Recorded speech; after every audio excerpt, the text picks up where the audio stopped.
Hello, everybody. Belinda Croson here with our next Civics Conversation. Today, I want to talk about services. When I introduce services to school groups who are coming through City Hall, I talk about how our services actually interact with your life in ways you might not even realize.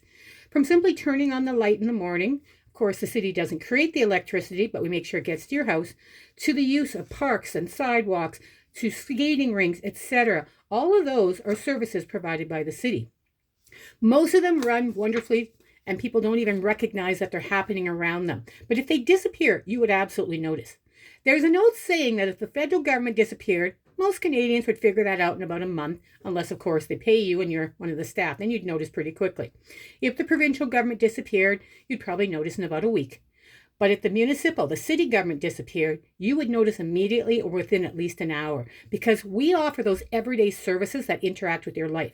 So let me just list some of the services that the city provides on your behalf. This isn't all, but this is a lot of them. Water, wastewater, stormwater.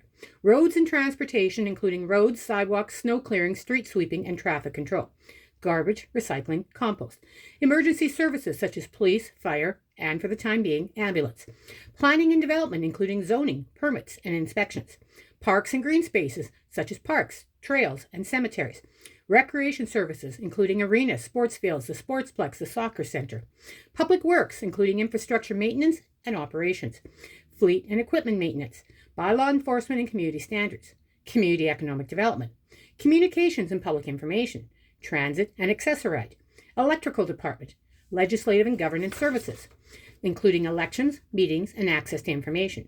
Financial services, budgeting, taxation, and accounting. People services, human resources, health and safety.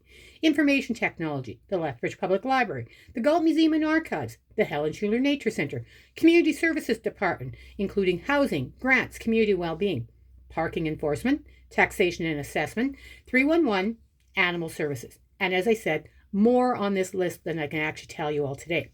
Now, some of these, of course, we do with partners, so we do with other organizations. Some are done entirely by the city, but these are just some of the services that your tax dollars help pay for and the city offers on behalf of all the residents of Lethbridge. I should say, actually, your tax dollars and utilities. Sorry, some of those were utilities as well, but these are the services that the city does on your behalf.